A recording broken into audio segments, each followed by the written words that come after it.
In today's video, we are going to be looking at the whale action for Shiba Inu coin. Now 4.4 trillion SHIB were actually transferred, and we're going to be looking at whether this is good or not for Shiba Inu token. We are also going to be looking at the Shiba Inu coin price today, which is November the 7th, and I'm going to be showing you how Shiba Inu has actually performed and also where we could potentially see it go as well. Now, as you can see on the overall crypto market, it is quite a bit of a mixed one today. We've got some red and we've got some green. I think quite a lot of it is a bit of pullback from what we had yesterday, with the increase in the volume of certain cryptos going up. So if we have a look here, you can see that 4.4 trillion SHIB were shoveled by anonymous whales as price begins to increase. Now this was just simply a transfer of the Shiba Inu token. It wasn't any whales buying it up.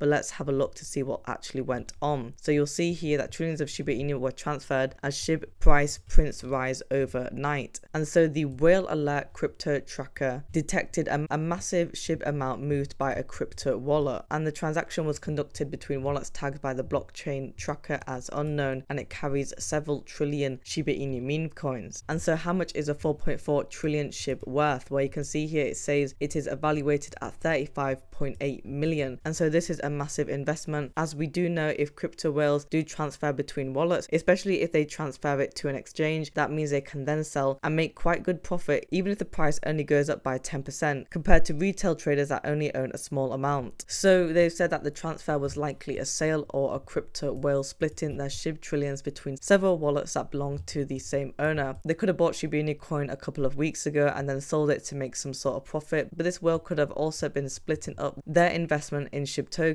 because obviously with the amount that they are carrying, which is trillions, and it is $35.8 million, you don't want all of that investment to be in one wallet, because obviously you can't risk losing all of that to be splitting it between different wallets, and it would make sense, and that might be a possible outcome as well. Again, it says here that some of those 4.3 trillion SHIB lumps were bought on the Amsterdam based exchange Bitbravo and then withdrawn to self-custody wallets, which means that only you have access to it and to that private key in general. And this is to do with the amount of SHIB that were moved by anonymous whales last week too. And so I personally think, especially with these self-custody wallets, that these whales are just being careful with their investments and making smart decisions to protect them too. And according to Into the Block on-chain data, the number of large Shiba Inu transactions surged by 41.45%, with the volume constituting 45.42 million. So as well as these transfers, we are also seeing a lot of Shiba Inu whales coming into the mix and investing into the token. So let's have a look at the price action for today. As you can see, it is currently at 0.08195. Yeah, we are down a bit today. However, as you can see from yesterday, we were trading at 0.08501. We managed to hit a nice all-time high of that mid-mark just in the short term, where we are trading at 187.57 million. As of right now, we are up by 38.94% in the volume, and we are trading at 227.54 million. We have come back down over here to this price range, to the lower end of that 0.08 mark. Now, the last time that we were actually here at this range and where we were trading was back in August. So if we have a look here on the chart, you'll see that the lower end of the 0.08 mark is where we hit it back in early beginning of August, and then we had a breakout coming here as well. And then you can see we had a breakout here where our volume hit 350 million and the price was 0.01072. Could we potentially be seeing some sort of breakout for Shiba Inu token going forward? It could be possible. However, we do need to see if Shiba Inu coin can maintain this resistance line of the 0.08. We have been trading like this only for the past couple of days. However, we have been doing pretty strong with Shiba Inu coin, and the thing is because Bitcoin has been rallying to that $35,000 level, it has been strong, and this has led momentum and fed into other altcoins and spilling into Shiba Inu token. For Bitcoin, as you can see, it has pulled back by a bit. It's trading at $34,694. It's just under 34.7k. I want to see Bitcoin rallying again to $35,000 sometime this week. For the Fear and Greed Index, we are still at 73 points. Remember guys that we still have the news of the Bitcoin spot ETF that should be coming soon as well. So that is obviously going to be causing another rally in the crypto market as well. Guys, subscribe to the channel if you want daily Shiba Inu coin news and like the video as well.